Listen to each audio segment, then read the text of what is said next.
Boutle. Guys, happy Friday. Good to see you. Brian, data's been, a little mixed when you throw in some of the transports, but sentiment is not. So which wins out?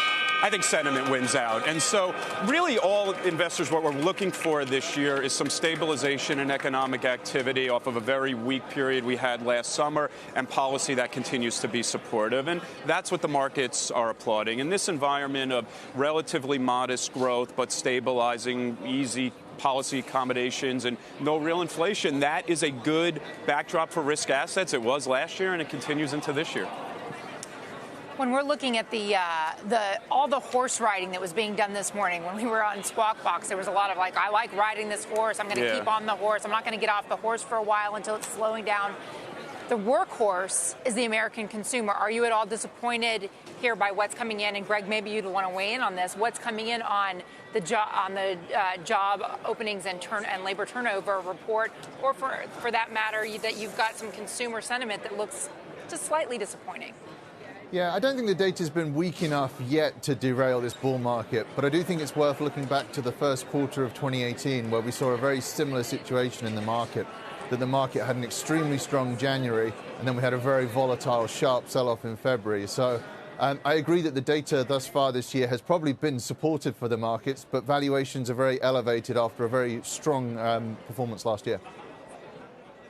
You know what I think is important to note, though, is that, over the last few years, we've dealt with some policy uncertainty and we've dealt with some policy tightening that has been disruptive to markets. My view is that we're in an environment of better policy certainty. So Federal Reserve, clearly, we're not necessarily all the way there on trade, but the market doesn't care about good or bad, it cares about better or worse. So incremental improvements there. So I don't know if we need to line this up with prior years. Prior years, we dealt with policy shocks, and I think this is going to be a year of relatively modest growth, but improving policy that should continue to be supported. So is a policy shock now a balance sheet in contraction? Is that what we're calling a policy shock? Well, a policy shock, it was really, let's call it more of a mistake. So the Federal Reserve tightening conditions inverted the yield curve, right, and brought inflation expectations down meaningfully. So it's not me saying it's a mistake, it's the bond market saying it's a policy mistake, and so the Federal Reserve had to back that off. Every time we've had corrections in markets in this cycle, whether it was 2015 or 2018, it was because of tighter policy and a flattening yield curve. And so the message in that is, in a world of 2% GDP growth, just don't do any harm. And so long as we don't do any harm, these markets tend to go higher. And you're right, Contessa, the trend is our friend. Yeah, Greg, it's interesting because you actually think that we're moving from a late cycle trend back to a mid-cycle trend. Does this give some momentum to all of those who would be persistently Pollyanna-ish? Yeah, I certainly agree that this idea that the Fed potentially being on hold if the data does come in a little bit better than we'd expected, a low but stable growth environment is one that can be constructive for risk assets. But I think with valuations so elevated, it does leave the markets vulnerable to shocks. It's not clear what those shocks are going to be, but clearly we're in an election year and the Democratic primaries are on the doorstep now, Super Tuesday, at the start of March. These are catalysts that could be potentially significant. Is that why we're seeing defensives doing so well? Yeah, I think that defensives rallying has been a kind of interesting leg of this last bull market, and I think it's one that's not going to be sustainable in a risk-on environment. I think if equities continue to make new highs, I don't think that the kind of more bond-sensitive sectors, such as the staples, the utilities, can continue to outperform.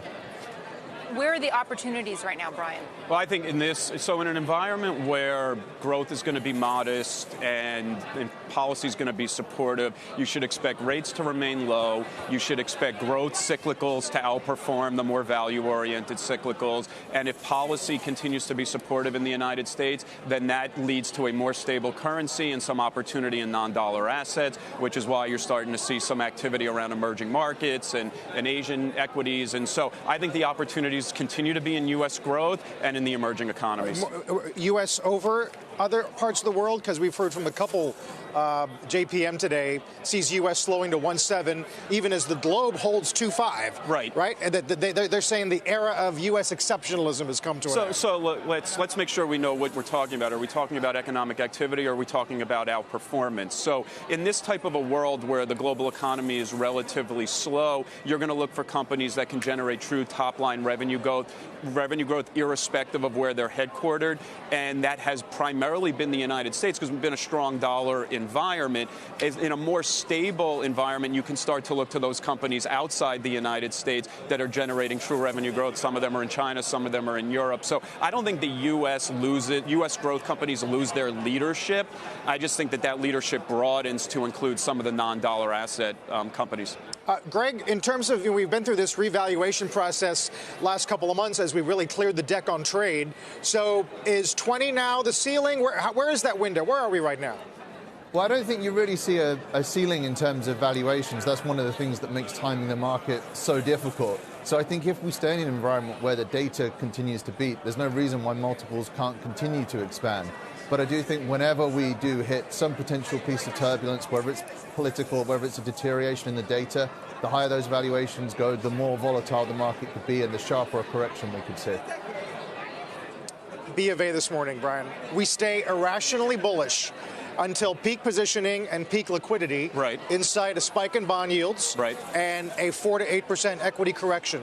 You see anything wrong with that game plan? No, and you know, this idea that these cycles will end with euphoria, right? I don't think we're there on euphoria. So talk about peak positioning. We've actually for 10 years have been in an outflows environment from equities over 10 years in aggregate. A lot of money going into bonds. And, you know, if you look at the Gallup poll, something like 57% of American households own equities in any form, down from 2/3 in 2007. And so that's why you hear a very unloved environment. And from what I hear, more Americans played the lottery last year than invested in equities. And your odds in the lottery are 1 in 200 million. Your odds that the market hits a new high since 1957 is once every 16 days. So I believe we're in a secular bull market. And I think secular bull markets last historically around 14 to 18 years. What we were quibbling about last summer was the cyclical. Are we heading into a recession? Recessions can happen in a long-term secular market. I don't believe we're heading into a recession. So then we get down to, is this economy decelerating and we want to get defensive, or is this economy stabilizing and we want to own the growth-oriented cyclicals and think about non-dollar assets? I'm with the latter. I believe we're stabilizing. Policy supportive, should be good for equities.